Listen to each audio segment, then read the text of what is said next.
णमोऽर्हन्ताडं णमो सिद्धाडं णमो वायर्याडं णमो वज्झायाडं णमो लोये सव्वसाहुडं वन्दित्तु सव्वसिद्धे धोयमचलमणोऽवं गदिं पत्ते वोच्छामि समयपाहुड णमो सुध केवली भणिधम्। कलिकाल सर्वज्ञ आचार्य कुंद कुंद देव की महान रचना परमागम समयसार। इस समयसार शास्त्र की कर्ता कर्म अधिकार का प्रसंग चल रहा है। इसमें गाथा 113, 114 और 115 ये 3 गाथाएं हमें पढ़नी है। कल आखिरी आखिरी में इनका उच्चारण हमने किया था। विषय ये चल रहा है कि आचार्य ये कह रहे हैं कि बंध का कारण तो मिथ्यात्व आदि 4 प्रत्यय हैं और उनके 13 भेद गुणस्थान हैं। जीव अकर्ता है, क्योंकि आचार्य का उद्देश्य कर्ता कर्म का प्रसंग ये आत्मा की शुद्धता बताने के लिए है। क्योंकि 4 प्रकार की मिथ्या बुद्धियां किया करता है ये जीव। एकत्व बुद्धि, ममत्व बुद्धि, कर्तृत्व बुद्धि और भोक्तृत्व बुद्धि। और जब इन चारों बुद्धियों का नाश हो जाता है तब ये सुनिश्चित होता है कि अब जीव और अजीव की भिन्नता का बोध हो गया, भेद विज्ञान हो गया। ऐसा कभी नहीं होगा कि कोई कहे ये शरीर मैं नहीं हूं, ये मेरा नहीं है, लेकिन इसका कर्ता तो मैं हूं ना। यदि मैं नहीं हूं, मेरा नहीं है, लेकिन यदि अब इस जीव इसका कर्ता बनता है तो अभी उसने शरीर और आत्मा की भिन्नता नहीं जानी। कोई कहे कर्म मैं नहीं हूं, कर्म मेरे नहीं है, लेकिन कर्मों का बंधन तो मैं करता हूं ना। यदि कर्ता बनता है तो इसका मतलब एकत्व ममत्व भी है। और जब एकत्व ममत्व नाश होगा तो कर्ता कर्म की प्रवृत्ति भी नष्ट होगी। होंगी तो चारों मिथ्या बुद्धियां होंगी, और नहीं होंगी तो चारों ही नहीं होंगी, है ना। आप देखेंगे दुनिया में शरीर आत्मा अलग अलग हैं। ये तो दुनिया में बहुत जगह मिल जाएगा पढ़ने। यहाँ तक कि फिल्मों के गीतों में, दूसरी जगह जाओ तो कव्वालियों में, शेरो शायरी में ये सारी चीजें आपको पढ़ने मिल जाएंगी। है जिस्म और रूह का भी क्या अजब रिश्ता है, ताउम्र रहे साथ पर तारुफ ना हुए। क्या अर्थ है? जिस्म मतलब शरीर, रूह यानी आत्मा, इनका क्या अजब रिश्ता है। पूरी जिंदगी साथ रहते हैं लेकिन एक दूसरे से इनका परिचय नहीं होता। तो शरीर और आत्मा की भिन्नता की बातें तो शेर व शायरी में, गजलों में, गीतों में, फिल्मी गीतों में, साहित्यिक गीतों में खूब मिल जाते हैं, है ना। एक दिन उड़ जाएगा पंछी, रहेगा पिंजड़ा खाली, पिंजड़ा खाली। जिंदगी एक किराए का घर है, एक ना एक दिन बदलना पड़ेगा। मौत जब तुमको आवाज देगी, घर से बाहर निकलना पड़ेगा, है ना। तो कहने का आशय ये है कि तो क्या उन्होंने भिन्नता जान ली क्या? बोले नहीं जानी। क्यों नहीं जानी? जब तक कर्ता बुद्धि है। ये आत्मा और शरीर अलग अलग हैं, शरीर मैं नहीं हूं, यहां तक तो कदाचित जीव किसी ना किसी रास्ते थोड़ा सा समझ लेता है। लेकिन शरीर का मैं करता नहीं हूं, मैं बोलता नहीं हूं, मैं खाता नहीं हूं, मैं पीता नहीं हूं, मैं सुनता नहीं हूं, ये बात किसी को स्वीकृत नहीं है। समझ में आया? आप बताओ दुनिया की किसी शेर व शायरी में, किसी गीत में, किसी गजल में, किसी साहित्यिक गीत में अकर्तापने की बात आती? अकर्तापने की बात नहीं आएगी। भिन्नता की तो बात कदाचित आ जाएगी, और अकर्तापने की आएगी भी तो स्वयं को अकर्ता बता दिया जाएगा, लेकिन स्वयं के कर्तापन को जोड़ दिया जाएगा भगवान से। सिया राम मैं सब जग जानी। समझ में आए ना? है कि ये सारा संसार सीता और राम में है। उनकी मर्जी के बिना, ईश्वर की मर्जी के बिना पत्ता नहीं हिलता। मैं क्या करता हूं? मैं कुछ भी नहीं करता। तो अकर्ता तो जीव को दूसरी जगह भी बताया जाता है, लेकिन उसका कर्तृत्व किसको दे दिया जाता है? दूस भगवान को दे दिया जाता है। यानी किसी ना किसी रूप में कर्तावाद जिंदा रहता है। तो इसलिए चारों बुद्धियों का निषेध करते हैं कुंद कुंद देव। एकत्व बुद्धि, ममत्व बुद्धि, कर्तृत्व बुद्धि और भोक्तृत्व बुद्धि। चारों बुद्धियों का नाश हो तो जीव अजीव की भिन्नता समझ में आती है ना। तो आचार्य ने यहाँ आत्मा को अकर्ता सिद्ध किया। ठीक है, तो कहते फिर ये बंधन का कर्ता कौन है, ये संसार कौन है, चारों गति चतुर्गति परिभ्रमण ये दिखाई दे रहा है प्रत्यक्ष आंखों से, ये कौन करता है? बोलिए मिथ्यात्व, अविरति, प्रमाद, कषाय और योग, ये इनके करता है, जीव इनका करता है। समझ में आया ना। तो ये स्थिति है। ठीक है, अब आगे पढ़ते हैं गाथा 113, गाथा 114, गाथा 115। आचार्य कहते हैं यदि जीव इनका कर्ता हो जाए तो और क्या दूषण आएगा। तो बहुत जबरदस्त बताते हैं, देखो तीनों गाथा पढ़ते हैं। जह जीवस्य अनन्नो वो को हो बितः यदि अनन्नो जीवस्सा जीवस्य एवमणन्नतमावण्णम् एवमेह जो दुजीवो सोचे वदुडियम दोतः जीवो एयमेयत्ते दोषो पच्चयणो कम कम्माणम अह पूर्ण अण्णो को हो अण्णुब ओ गप्पगोह बदि चेदा जय को हो तह पच्चय कम्मम्णो कम्ममि अन्नम। देखो क्या अर्थ है इसका। कल या परसों किसी ने मुझसे कहा था कि आप हिंदी पद्यानुवाद भी इसका पढ़ दें, तो पढ़ लें, लेकिन हमारे पास दो ऑप्शन है हिंदी पद्यानुवाद के, एक तो पुराना है और एक गायक भाव प्रबोधनी में दादा का है, छोटे दादा डॉक्टर हुकुमचंद भारले साहब का। अब कौन सा पढ़े ये थोड़ी सी दुविधा है, तो आप बता दो आपको किसमें मतलब ज्यादा कौन सा है आपके सामने, क्योंकि दोहराने में भी आसानी जाएगी। है पहला वाला या दूसरा वाला? आपको मैं अनम्यूट करता हूं। पुराना वाला या नया वाला? ये महाप्रज्ञ जी तो कह रहे हैं दादा वाली। ठीक है, समय सर पूछा। चलो तो ऐसा करते हैं, मैं दादा वाली बोलता हूँ। ठीक है, मैं उनकी खोलना पड़ेगा मुझे अक्षय शास्त्र। लो पढ़ते हैं हिंदी। उपयोग जीव अनन्य ज्यों यदि त्यों ही क्रोध अनन्य हो तो जीव और अजीव दोनों एक ही हो जाएंगे। यदि जीव और अजीव दोनों एक हो तो इस तरह का दोष प्रत्यय कर्म नो कर्म में भी आएगा। क्रोधान्य है और अन्य है उपयोगमय है आत्मा तो कर्म अरुणो कर्म प्रत्यय अन्य होंगे क्यों नहीं। अब देखो ये जो हमने हिंदी पढ़ा है, जब हम इन गाथाओं का अर्थ समझ लेंगे तो वापस पढ़ेंगे।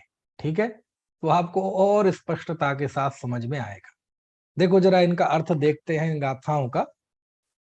आचार्य लिखते हैं जह, जह मतलब जैसे, जिस प्रकार, जीवस्य अनन्न उपभोगो, जैसे जीव का, जीवस्य जीव के, अनन्न, अनन्न मतलब अनन्य, एक तो होता है अन्य अन्य, दो वस्तु हैं अन्य अन्य, लेकिन एक वस्तु आपस में अपने साथ कैसी है, अनन्य है ना। जैसे अग्नि गर्माहट के साथ अनन्य है, उसे अलग अलग नहीं किया जा सकता। चीनी मिठास के साथ अनन्य है, अन्य अन्य नहीं है, अलग अलग नहीं है, एक में एक है। यानी दोनों को किसी भी स्थिति में अलग अलग नहीं किया जा सकता, क्योंकि मिठास ही चीनी है ना तो जैसे चीनी मिठास से अनन्य है, तो जह जैसे जीवस्य अनन्य उवोगो, ये उ की मात्रा है ना, वो उ अलग है, उवोगो। जैसे जीव के उपयोग अनन्य है, उपयोग मतलब उवोगो, उपयोग यानी ज्ञान दर्शन, ठीक है ना। तो जैसे ज्ञान दर्शन यानी उपयोग जीव से अनन्य है, दोनों अनन्य है, जीव को और ज्ञान दर्शन को अनन्य नहीं देखा जा सकता। बोला तो जा सकता है, अज्ञानी स्वीकार कर ले, लेकिन हकीकत में वस्तुतः जीव उपयोग अनन्य है। जह जीवस्य अनन्यो गो, जैसे जीव के उपयोग अनन्य है।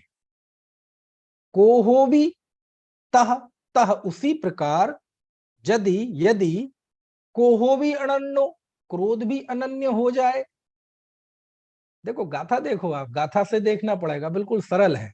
क्या लिखते हैं, जह जीवस्य अनन्य उवोगो, जैसे जीव के ज्ञान दर्शन अनन्य है, तह वैसे ही उसी प्रकार, यदि यदि कोहो भी, क्रोध भी अनन्य अनन्य हो जाए, क्रोध भी अनन्य हो, तो क्या होगा, तो एवं इस प्रकार जीवस्य अजीवस्य, इस प्रकार जीव और अजीव के अनन्यतम आवरणम, जीव और अजीव के अनन्यपना आ जाएगा, दोनों मिलकर एक हो जाएंगे। समझ में आया ना है क्या लिखा, देखो, जीवस्य अजीवस्य, जीव और अजीव का एवं इस प्रकार मां में आ जुड़ा हुआ है, लिखा ना अनन्यतम, वो आ दिखाई नहीं देगा आपको, वो एवं के मां में जुड़ा हुआ है। इस प्रकार अनन्यतम, अनन्यपना, और आवरणम, आवरणम का बड़ा आ भी आपको दिखाई नहीं देगा, वो मां में जुड़ा हुआ है। आवरणम मतलब जीव अजीव के अनन्यपना आ जाएगा, यानी दोनों मिलकर एक हो जाएंगे। समझ में आए ना यदि जीव है ना, जैसे जीव ज्ञान दर्शन के साथ अनन्य है, यदि क्रोध के साथ अनन्य हो जाएगा, तो जीव और क्रोध है ना, इनमें दोनों में अनन्यपना आ जाएगा। और क्रोध तो जड़ है, अचेतन है, तो जीव और अजीव के अनन्यपना आ जाएगा। समझ में आया ना, कितना बड़ा दोष है, कितना बड़ा अमंगल है? यानी जैसे हमने ये महसूस किया, मैं क्रोधी हूं, मैंने क्रोध किया, मैंने मान किया, मैंने मायाचारी की, मैंने लोभ का परिणाम किया, मैंने पाप किया, मैंने पुण्य किया, ये अनुभूति आत्महत्या है। क्योंकि यदि ऐसा वास्तव में हो जाए, तो जीव और अजीव दोनों मिलकर एक हो जाएंगे। क्रोध, मान, माया, लोभ, पुण्य पाप आदि के भाव और मैं आत्मा दोनों मिलकर एक हो जाएंगे, क्योंकि ये सब जड़ भाव है, अचेतन भाव है, ऐसा लिखते हैं। समझ में आए ना।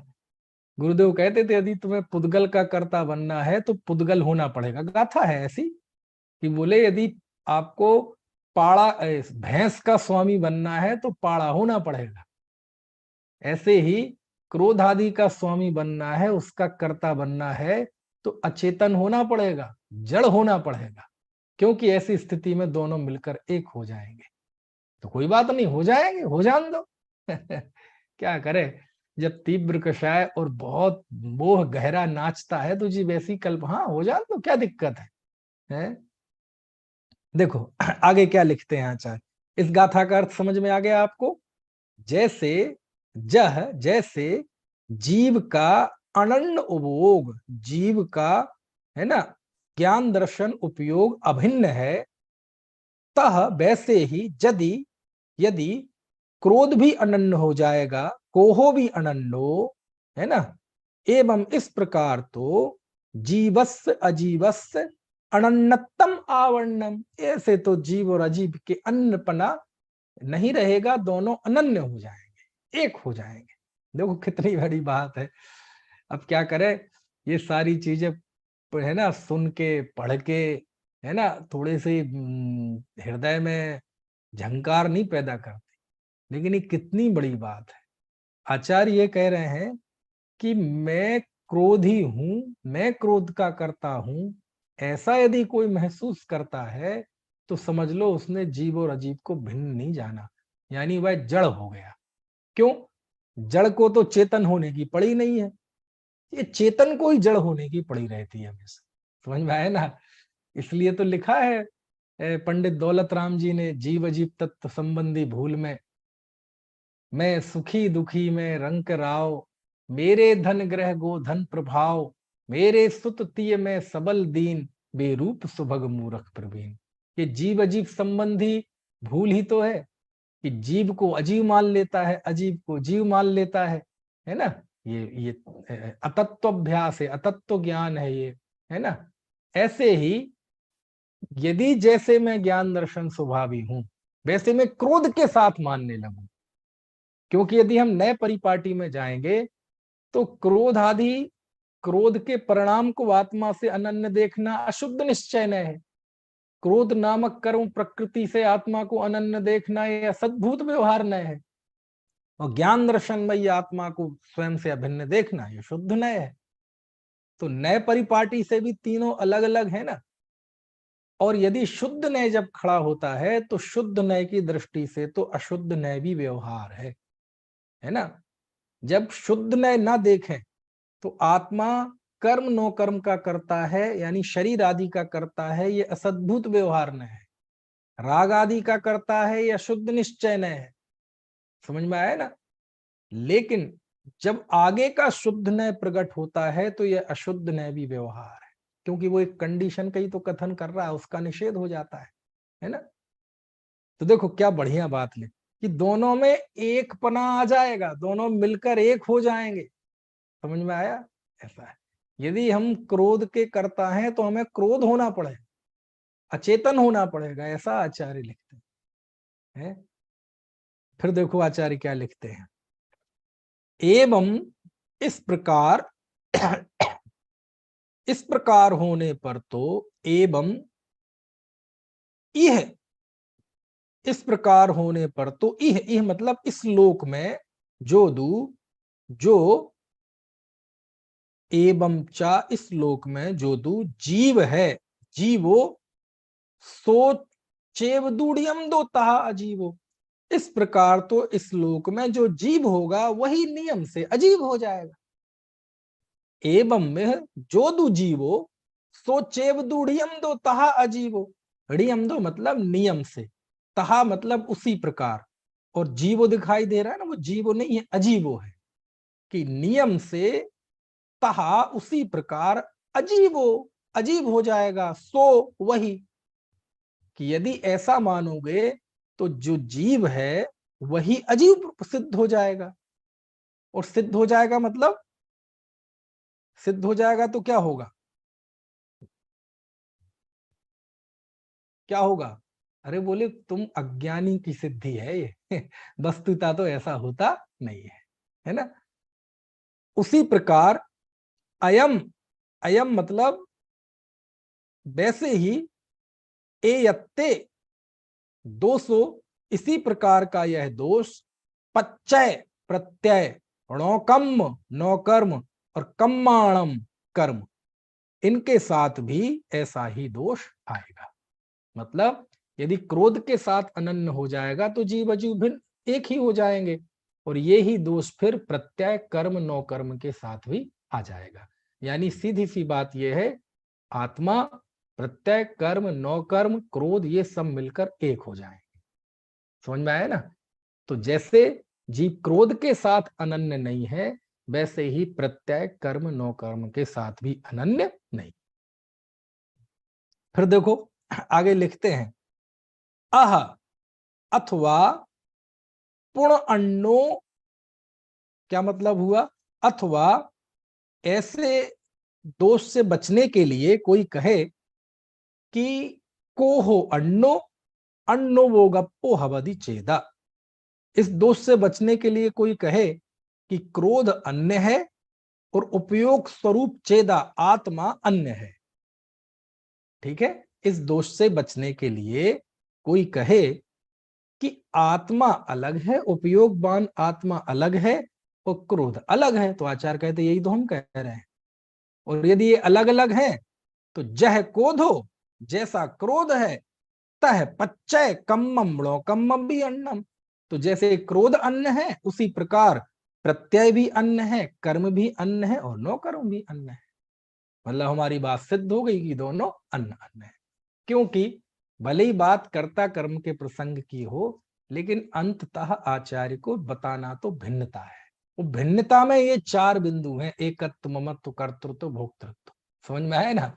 चारों का जब तक निरसन नहीं होता तब तक भिन्नता अनुभव में नहीं आती। इस तरह आचार्य कह रहे हैं कि यदि इस दोष से बचने के लिए कोई ये कहे कि क्रोध अन्न है और उपयोग में आत्मा अन्न है, तो बोले यही बात कर्म प्रत्यय नौ कर्म आदि के साथ घटित होती है। अंततः ये सिद्ध हुआ कि जीव अकर्ता है। समझ में आया ना? ठीक है। इस तरह से अब एक बार हम फिर से वो पद्यानुवाद पढ़ लेते हैं हिंदी का, अब आपको और अच्छी से समझ में आएगा। देखो, उपयोग जीव अनन्य ज्यों, यदि त्यों ही क्रोध अनन्य हो। समझ में आ गया? तो जीव और अजीव दोनों एक ही हो जाएंगे। ठीक है, सरल है। अगली, यदि जीव और अजीव दोनों एक हो तो इस तरह का दोष प्रत्यय कर्म अर नो कर्म में भी आएगा। ठीक है। अब इसके जवाब में कोई कुछ कहे तो फिर क्रोधान्य है और अन्य है, उपयोग में यह आत्मा। यदि कोई कहे कि क्रोध अन्न है और उपयोग में ही आत्मा अन्न है, तो कर्म अरुणो कर्म प्रत्यय अन्य होंगे क्यों नहीं? समझ में आया ना? तो ये अन्न कैसे नहीं होंगे? समझ में आया? इस तरह से आचार्य ने इन तीन गाथाओं में जीव की क्रोधादिक से भिन्नता बता दी।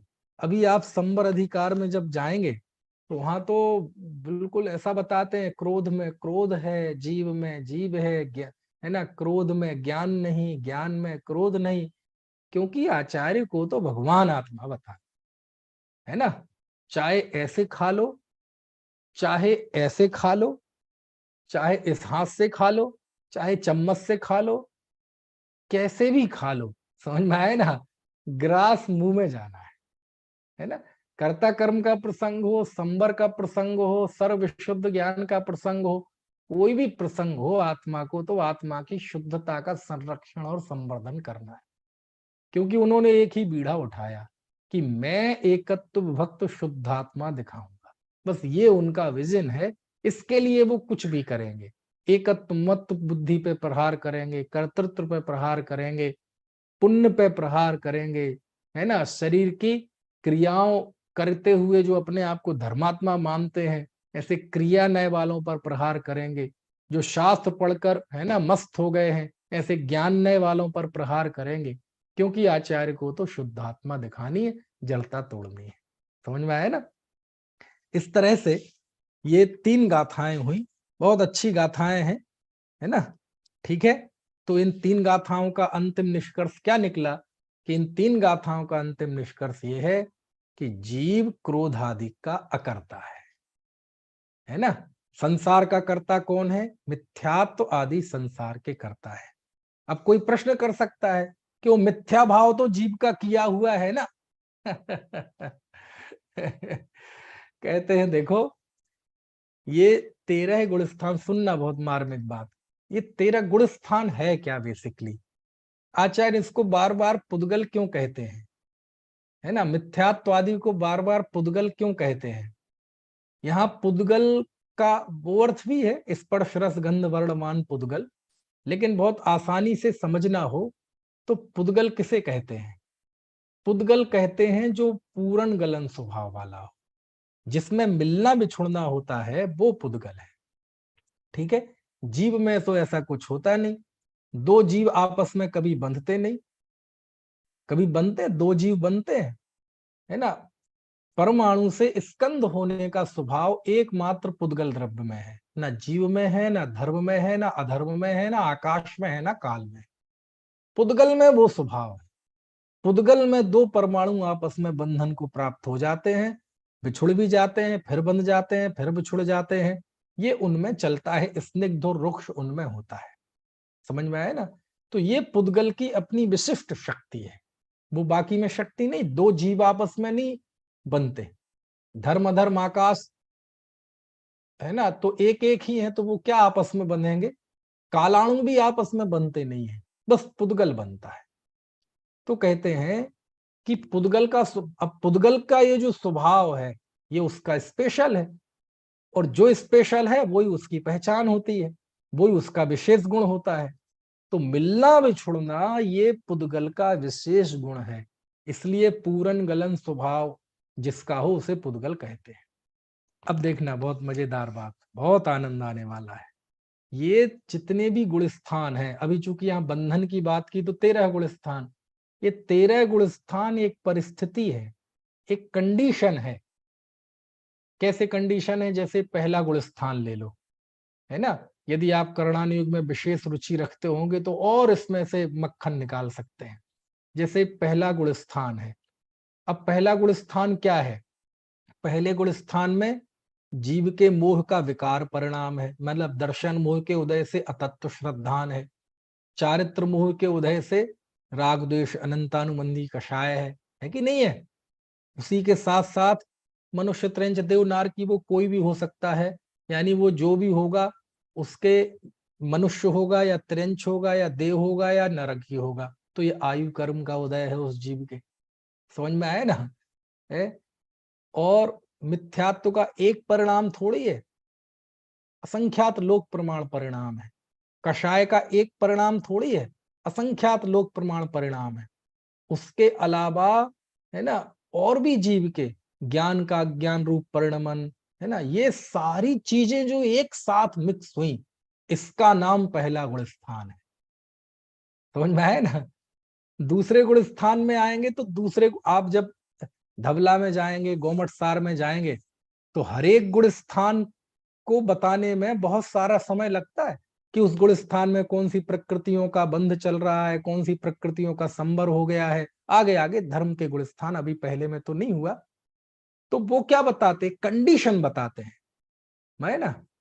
अब दूसरा गुण स्थान है ना, उसमें सम्यक दर्शन मोह तो अभी है नहीं, लेकिन अनंतानुबंधी की कोई एक प्रकृति उदय में आ गई है, और वह सासादन सम्यक्त में आ गया है, और उसके दर्शन मोह संबंधी अनंतानुबंधी संबंधी प्रकृतियों का वो चालू हो गया है। माने हर एक गुण स्थान एक कंडीशन है, हर एक गुण स्थान एक परिस्थिति है जो कि निर्मित होती है। क्या होती है, वो निर्मित होती है, और एक लिमिटेड समय के बाद वह परिस्थिति बिखर जाती है। मान लीजिए किसी के तीसरा गुण स्थान हुआ, चौथे गुण स्थान में सम्यक्त प्रकृति का उदय आ गया, तो उसकी कंडीशन सब शास्त्रों में लिखी है, आप देखें।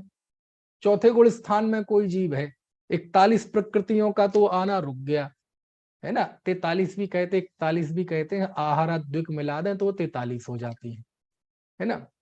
बाकी प्रकृतियों का भी आश्रव चालू है। पंचम गुण स्थान में आ गया तो अभी कुछ संयम हो गया है, कुछ असंयम है। उसमें भी प्रतिमाएं देख लो, तो कोई पहली प्रतिमाधारी है, कोई दूसरी प्रतिमाधारी है, उसी अनुसार उनकी क्रिया है, उसी के अनुसार उनके परिणाम है, उसी के अनुसार उनके, है ना, कर्मों का बंधन है। छठवें सातवें गुण स्थान में आया तो कंडीशन बदल गई, अभी उसके वस्त्र थे, अब वह निर्वस्त्र हो गया। अभी घर में रहता था, अब गृह त्यागी हो गया, कर्मों का, है ना, क्षाउपशमिक चारित्र हो गया। मतलब हर गुण स्थान अपने आप में एक कंडीशन है, हर गुण स्थान अपने में आप में एक परिस्थिति है कि नहीं। परिस्थिति बताओ आप, समझ में आया ना। यदि कोई जीव चौथे गुण स्थान में अनादि अनंत काल रहे तो वो चौथे गुण स्थान में जाना पसंद करेगा। आप समझे ना। और ऊपर चले जाओ आप, स्वस्थान अप्रमत्त, सातिशय अप्रमत्त, फिर अपूर्वकरण, फिर अनिवृत्तिकरण।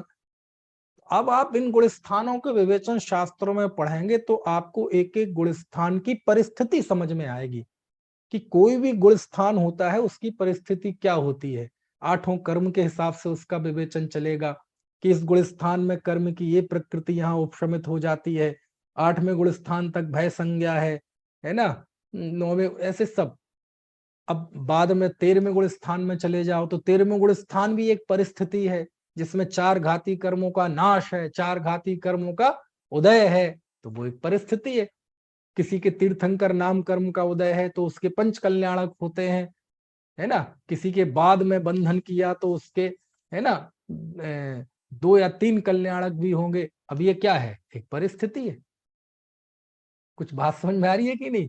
अब किसी के आयु कर्म लंबा है सीमंदर भगवान के, तो एक एक कोटि सागरों नहीं, कितनी है, एक पूर्व की आयु तीर्थंकर अवस्था में रहेंगे, और कोई वहां अरहंत हुआ और अंतर मुहूर्त में मोक्ष हो गया, तो ये उस गुण स्थान की कंडीशन। तो आप जितने भी करणान योग में जाएंगे, सिद्धांत में जाएंगे, तो उस गुण स्थान में एक कंडीशन बताई जाएगी और उसके कई फैक्टर होंगे। जीव के परिणाम का फैक्टर, कर्म का फैक्टर, कर्म में भी घाती का अलग, अघाती का अलग, है ना। घाती में भी दर्शन मोह का अलग, चारित्र मोह का अलग। चारित्र मोह में भी आएंगे तो कहीं औपशमिक चारित्र, कहीं छावशमिक चारित्र, कहीं छारिक चारित्र। तो इतनी कंडीशंस बनती हैं, इतनी कंडीशंस बनती हैं। इसका मतलब क्या है, इसका मतलब क्या है, इसका मतलब ये है कि हरेक गुण स्थान कंडीशन है। कंडीशन है मतलब वो परिस्थिति बनती है और वो परिस्थिति एक समय के बाद बिखर जाती है। पुद्गल का स्वभाव क्या है, पुद्गल का स्वभाव यही है, बनना और बिगड़ना। समझ में आए ना। जैसे पुद्गल बनता है, बिगड़ता है, मिलता है, बिछुड़ता है, ऐसे ये गुण स्थान की कंडीशन भी बनती है और बिगड़ती। समझ में आया। इसलिए आचार्य कहते हैं ये तो सब पुद्गल है, इन सब का कर्ता आत्मा नहीं है। क्यों? क्योंकि यदि मुनि होना आत्मा का स्वरूप हो, तो जब मुनि नहीं था तब आत्मा था कि नहीं, और जब मुनि अवस्था नहीं रहेगी तब आत्मा रहेगा कि नहीं रहेगा, आत्मा तो तब भी रहेगा। यदि गृहस्थ दशा आत्मा का स्वरूप हो, तो आज गृहस्थ दशा है तो आत्मा है, आगे गृहस्थ दशा नहीं रहेगी तो आत्मा नहीं रहेगा क्या, तब भी रहेगा। समझ में है ना। ये स्थिति है। तो आप कहेंगे कि ये गुणस्थान पुद्गल है, हाँ पुद्गल है। क्यों? पंचम गुण स्थान जो गृहस्थ दशा है, श्रावक की दशा है, वह भी एक कंडीशन है। पहले नहीं था पंचम गुण स्थान और आगे भी नहीं रहेगा, वो बना है, वो बिखर जाएगा। मुनि दशा भी निर्मित हुई है और वो बिखर जाएगी।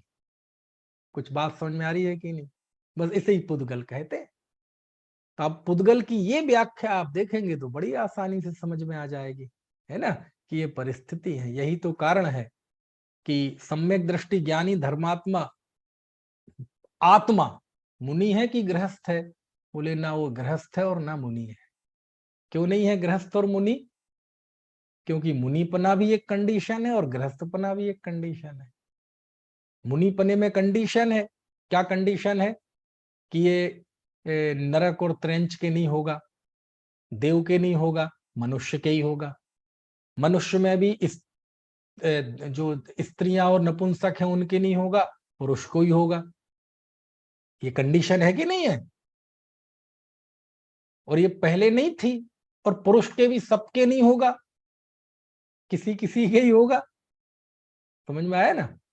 और ये तो चलो बाह्य कंडीशन हो गई, और भीतरी कंडीशन देखो तो 3 कषाय का नाश जिसके हो वो मुनि है।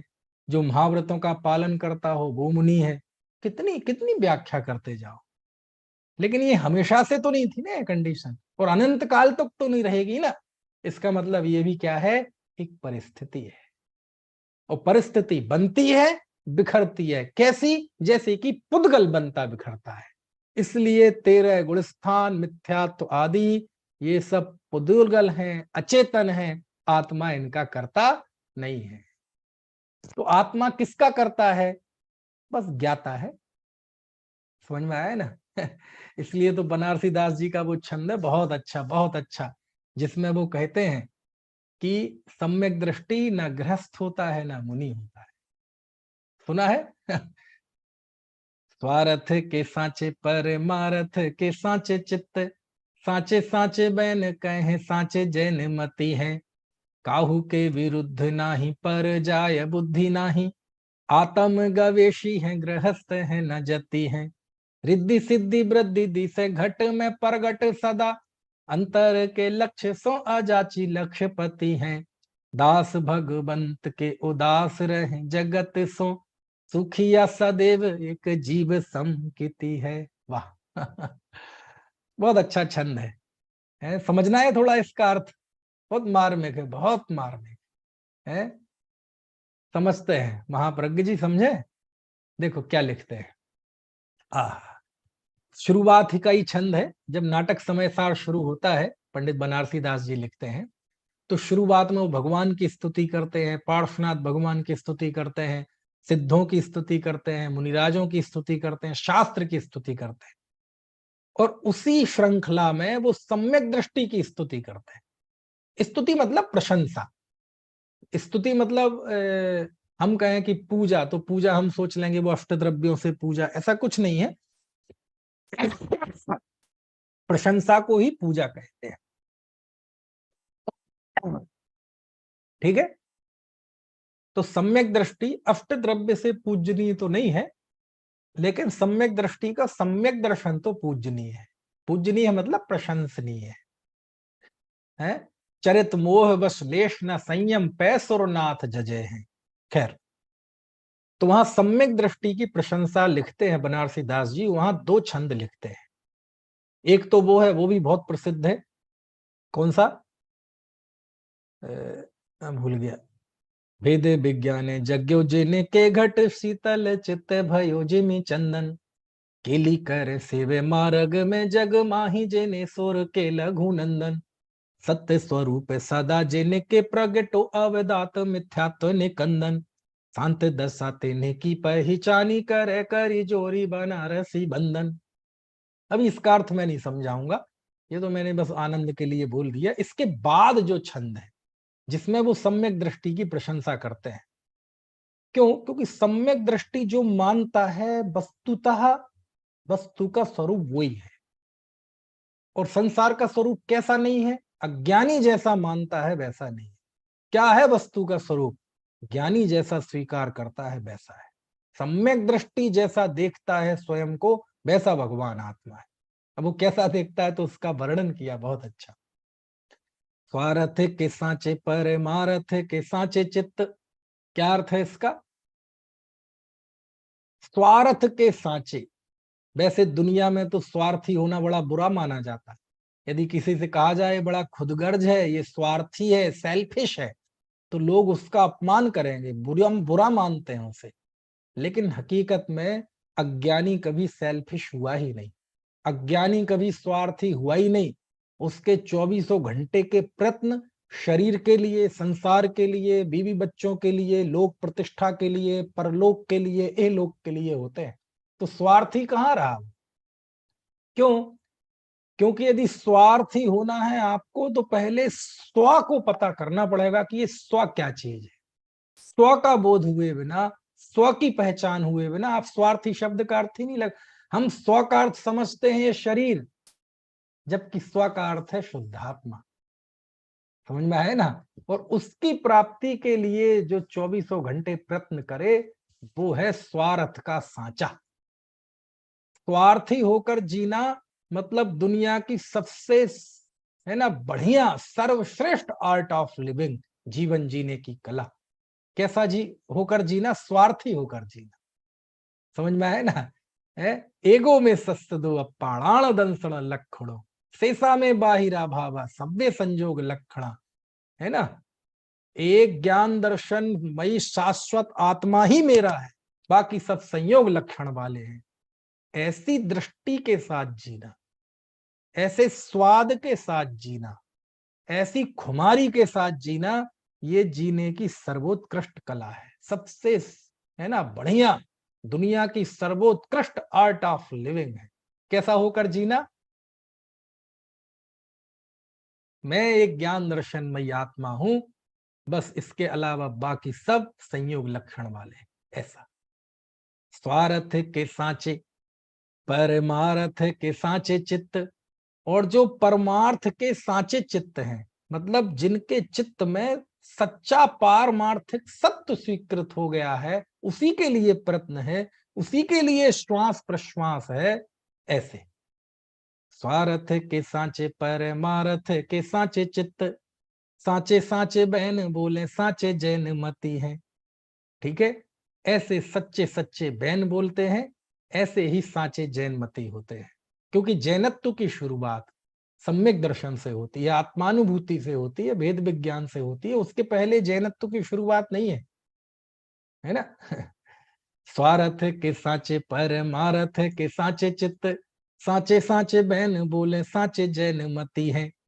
काहू के विरुद्ध नाही, किसी के विरुद्ध नहीं होते सम्यक दृष्टि पुरुष। किसके विरुद्ध रहें, किसका विरोध करें? सभी द्रव्य अपने स्वभाव के अनुसार, अपनी योग्यता के अनुसार परिणमन कर रहे हैं। मैं सदा काल ज्ञाता हूं, पहले भी ज्ञाता था, आज भी ज्ञाता हूं, अनंत काल तक ज्ञाता रहूंगा। किसका विरोध करूं मैं? काहू के विरुद्ध नाही, पर जाय बुद्धि नाही, और उनके पर्याय बुद्धि नहीं है। और चौथी पंक्ति जिसके लिए छंद सुनाया था, आत्म गवेशी है, गृहस्थ है न जति है। वे आत्मा में गवेषणा करने वाले हैं। गवेषणा तो आप जानते हैं ना, शोध करने वाले, रिसर्च करने वाले, अनुसंधान करने वाले। है, अज्ञानी काय का अनुसंधान करता है? दुख का। समझ में आया ना? ज्ञानी काय का अपने आत्मा में अनुसंधान करता है, अपने आत्मा को शोध करता है। और इसी तरह का एक प्रयोग बाबू युगल जी ने सिद्ध पूजन की जयमाला में किया है। शोध प्रबंध चदात्म के, ज्ञाता तुम, दृष्टा तुम ही एक, है ना ऐसा। शोध प्रबंध यानी होता है जो थीसिस लिखते हैं ना पीएचडी करने वाले, उसी को कहते शोध प्रबंध। वहां सिद्ध भगवान को कहा है शोध प्रबंध चिदात्म के, है ना ऐसा।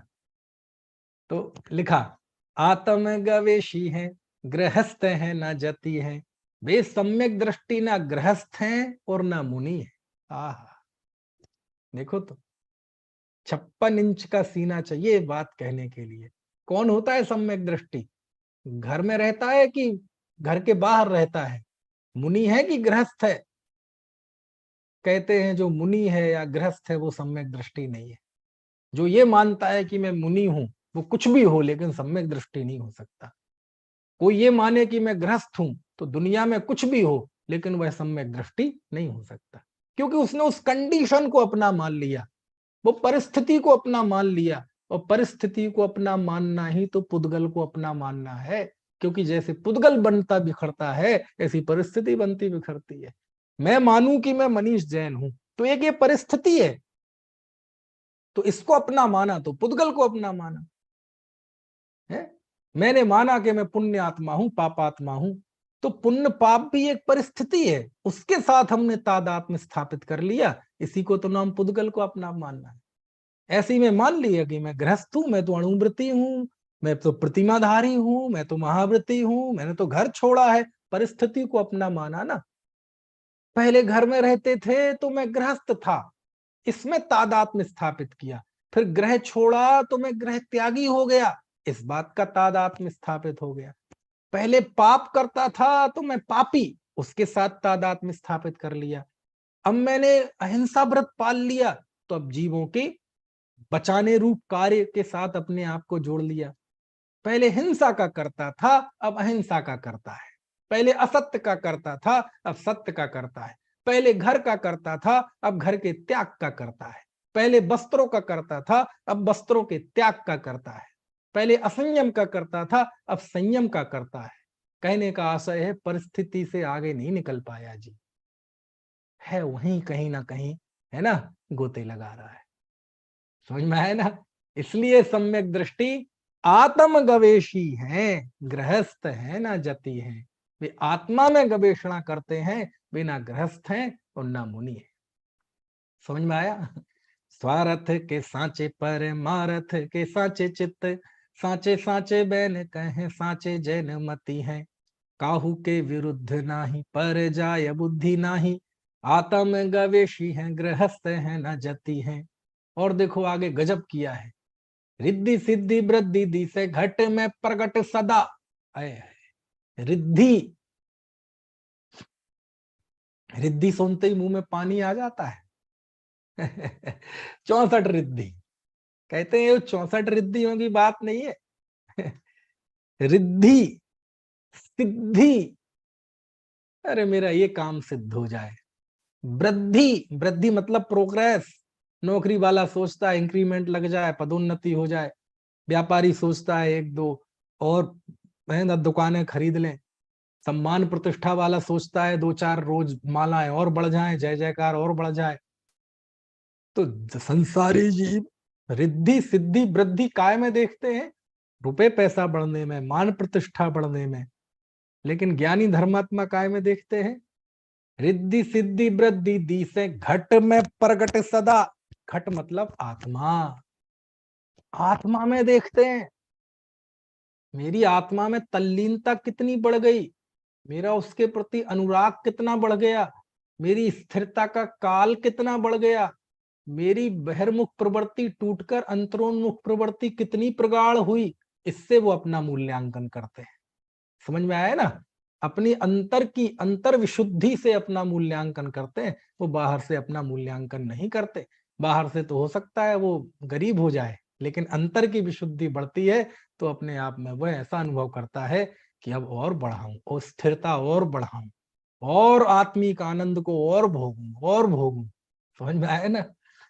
रिद्धि सिद्धि वृद्धि दी से घट में प्रगट सदा, अंतर के लक्ष्य सो आजाची लक्ष्यपति है। वाह, वह लक्ष्यपति है। लक्ष्यपति मतलब, क्यों लक्ष्यपति है? क्योंकि उसने अंतर का लक्ष्य किया है, अपने आत्मा को लक्ष्य बनाया है, इसलिए वह लक्ष्यपति। और लक्ष्यपति को यदि कहे तो लखपति है। है ना? लखपति तो आप जानते हैं ना। खैर आजकल तो करोड़पति अरबपति का जमाना है। लखपति तो बेचारा गरीबी रेखा में आता है। समझ में आया ना? सवर्ण भी हो और 8-9 लाख उसकी वो हो तो वो उसमें ही आता है गरीब सवर्ण में, है ना? तो कहने का आशय ये, लेकिन ये आज से 450 साल पहले की बात है। मतलब जिस समय लखपति मतलब बहुत रईस, आज का अरबों पति, वो है लखपति। लेकिन लोक में ये लखपति है, लक्ष्यपति है। लेकिन क्यों? क्योंकि इसने अपने अंदर आत्मा का लक्ष्य किया है, इसलिए लक्ष्यपति है। बाहर में तो गरीब भी हो सकता है, समझ में है ना? लेकिन अंदर में लक्ष्यपति है। रिद्धि सिद्धि वृद्धि दी से घट में प्रगट सदा, अंतर के लक्ष्य सो अजाची लक्ष्यपति है। ये अजाची क्या होता है? ये अजाची क्या चीज है अजमेरा साहब? बहुत अजाची, अजाची लक्ष्यपति, लक्ष्यपति तो है। लखपति तो यहाँ जितने बैठे हैं प्राय सब होंगे, लेकिन अजाची लक्ष्यपति नहीं होंगे। ये अजाची क्या होता है? अजाची मतलब अयाची, अयाची मतलब जिसने याचना नहीं की, जिसने किसी के सामने हाथ नहीं फैलाए, जिसके सामने, जिसने किसी के सामने नाक नहीं रगड़ी, वो कहलाता है अयाची। लक्षपति करोड़पति अरबपति तो दुनिया में बहुत हैं, लेकिन वो सब याचना की है। ज्ञानी धर्मात्मा भी लक्षपति है, लेकिन उसने किसी के सामने हाथ नहीं फैलाए, किसी के सामने याचना नहीं की, किसी के सामने गिड़गिड़ाया नहीं, किसी के सामने नाक नहीं रगड़ी, किसी के सामने खुशामद नहीं की। समझ में आया ना? अज्ञानी लखपति करोड़पति बनता है तो कैसे बनता है? स्वास्थ्य गिरवी रख देता है, धर्म तो सबसे पहले ही गिरवी रखता है, मंदिर पूजा पाठ स्वाध्याय तो सबसे पहले छोड़ता है। और ऐसे ऐसे जीवों के सामने नाक रगड़ता है, ऐसे ऐसे जीवों से व्यवहार साधता है कि सप्त व्यसनों में पारंगत हो। पता है वो व्यक्ति मांस खाता है, सारे व्यसन का पालन करता है, निरतिचार पालन करता है, तब भी उससे ऐसा व्यवहार करेंगे क्योंकि उससे काम है, उससे व्यापारिक रिश्ते हैं।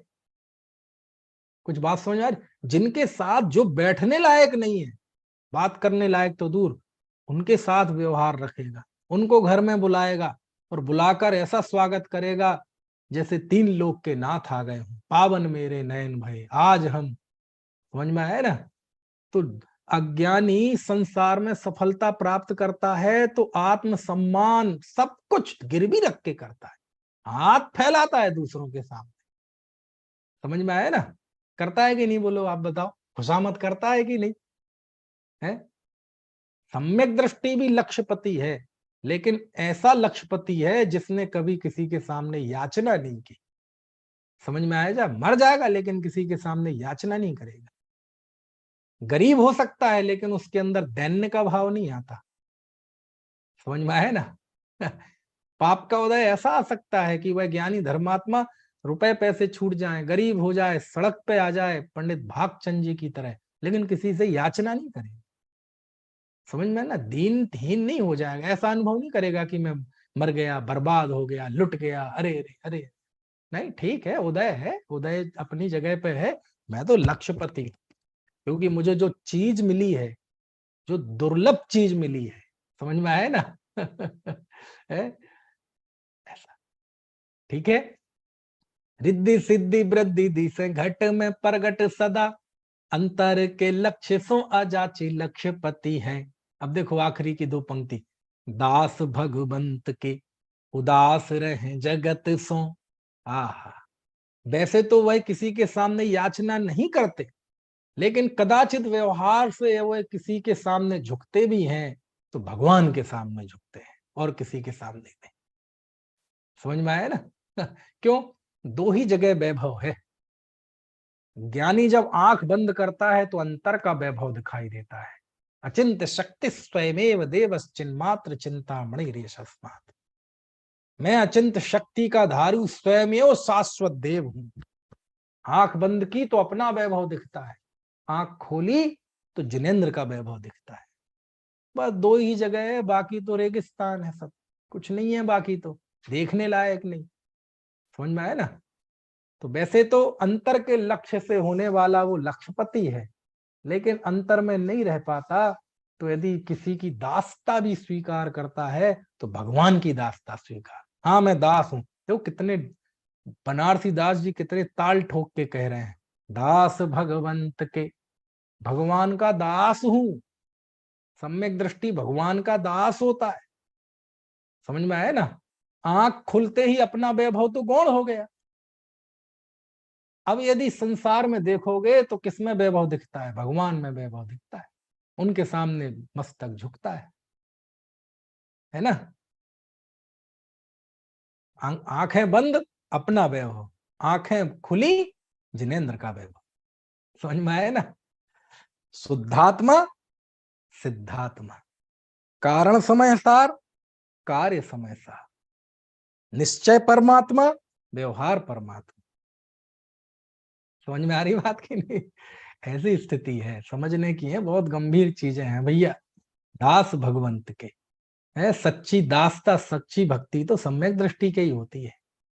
समझ में आया ना? उसे पता है परमात्म पद क्या है, आत्म पद क्या है, दोनों में अंतर है तो क्या अंतर है, और दोनों निरंतर है तो क्या निरंतर है। समझ में आया? बहुत जबरदस्त। दास भगवंत के, हा, दास भगवंत के। समझ में आया ना? कबीर का, कबीर है ना, कबीर, कबीर भी समझ लो बहुत अक्खड़ थे, बहुत अक्खड़ थे। जानते ही हो, मसी कागज छुओ नहीं, कलम गई नहीं हाथ, संतन को कहा सीकरी सो काम। बहुत अक्खड़ स्वभाव के थे। और जैसे अपने निश्चय व्यवहार है ना, थोड़ा लोक में अपन निश्चय व्यवहार लगाए तो जैसे कबीर थे, अध्यात्म की दृष्टि से बहुत अक्खड़ थे, मुझे किसी की शरण की जरूरत नहीं। लेकिन अब लोक की दृष्टि से व्यवहार देखा जाए तो एक जगह उनकी विनम्रता देखी मैंने एक छंद में, तो मालूम वो क्या लिखते हैं अशोक जी? वो लिखते हैं, कबीरा कूता राम का मोतिया मेरा नाम। नहीं आई समझ में? गले राम की जेवरी, जित खींचे तित जाम। कबीरा कूता राम का, ये कबीर दास तो राम का कुत्ता है। समझ में आया ना? ये मनुष्य कहाँ तो सीधा भगवान आत्मा हो, कहाँ कुत्ता। ऐसी ज्ञानी भी कहाँ तो मैं त्रिकाली दो भगवान आत्मा, और एकदम आंख खुली भगवान का दास। ऐसा ही स्वरूप है। समझ में आया ना? कबीरा कूता राम का, अरे मैं तो राम का कुत्ता हूं है। इसमें ये भी ब्याज छुपा है कि कोई आपको गाली देना तो उसका सकारात्मक अर्थ निकालो। कोई आपको कहे कुत्ता, हाँ मैं हूं राम का कुत्ता हूं। तुम दास हो, हाँ भगवान का दास हूं। समझ में आया ना? कबीरा कूता राम का, नाम भी बताते हैं। मोतिया मेरा नाम, मेरा नाम मोती है। मैं सोच रहा था ये आजकल ही प्रसिद्ध हुआ है, तो 450 साल पहले प्रसिद्ध था मोती। है। और गले राम की जेबरी, ये छुट्टा वाला कुत्ता नहीं है, पालतू कुत्ता है जिसके गले में काय की जेबरी पड़ी है। गले राम की जेबरी, जित खींचे तित जाऊं, वो जहां खींचते हैं मैं जाता हूं। आप सोच सकते हैं कबीर दास के अंदर इतनी विनम्रता। समझ में आया ना? तो लौकिक क्षेत्र में है जैसी वो विनम्रता है, ऐसे ही यहाँ है दास भगवंत के, उदास रहे जगत सो। उदास मतलब, उदास यानी क्या होता है? उदास मतलब दूसरी तरफ बैठ जाना, इसे कहते हैं उदास। इस तरफ संसार है, हम दूसरी तरफ बैठे हैं, पीठ करके बैठे, इसका नाम है उदास। दास भगवंत के, उदास रहे जगत सो, सुखिया सदैव एक जीव सम कीति। ऐसा सम्यक दृष्टि जीव हमेशा सुखिया होता है ना? तो यही बात है कि आचार्य कहते हैं मान जाओ कि जीव अजीव दोनों भिन्न भिन्न है। प्रत्यय आदि ही संसार के करता है, आत्मा करता है। यदि उनका करता होगा जीव, तो जीव अजीव दोनों भिन्न भिन्न होते एक हो जाएंगे, अनन्य हो जाएंगे। इसलिए दोनों की अन्यता जाने, ये यहाँ भाव है। आगे की गाथाओं में अब थोड़ा आचार्य इस बात को पढ़कर कोई छल ग्रहण ना कर ले, कोई एकांत का प्रसंग खड़ा ना हो जाए, तो आगे की अब गाथाएं उसी संदर्भ में आती है। कल बात करेंगे। अभी कोई प्रश्न हो तो पूछ लीजिए। तो मैं आपको सबको अनम्यूट करता हूं, आप खुद अनम्यूट हो सकते हैं। सब ना हो, बस जिनको प्रश्न हो वो ही हो। पंडित जी, हाँ हाँ बताइए। यहाँ पे आपने बोला था क्षोभशमिक चारित्र, ये उपयोगात्मक चारित्र है कि क्या? मेरे ध्यान में नहीं आया इसका अर्थ। देखो, औपशमिक चारित्र उपशम श्रेणी में है, हाँ क्षायक चारित्र छपक श्रेणी में है। हाँ। मुनि के कौन सा चारित्र यदि श्रेणी में नहीं है तो वो क्षायोपशमिक चारित्र कहलाता है। उसमें सर्वघाती प्रकृतियों का उदयाभावी क्षय होता है ना, अनुदय, और देशघाती प्रकृति का उदय होता है। तो वो क्षायोपशमिक चारित्र कहलाता है ना। मुझे लगा उपयोगात्मक। ये अभी उपयोग की बात नहीं है, वो चारित्र की ही बात है। चारित्र की अवस्था, उपयोग तो ज्ञान दर्शन कहलाएगा। उपयोगात्मक चारित्र ऐसा मैं सोच रहा था। हाँ, चलिए, और किसी का कोई प्रश्न हो?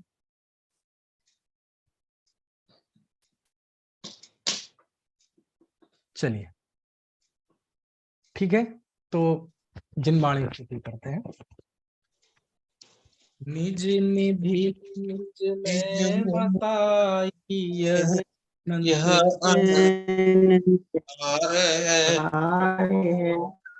उसके लिए जिनवानी माँ को वंदना शत बार है, वंदना शत बार है, वंदना शत बार है।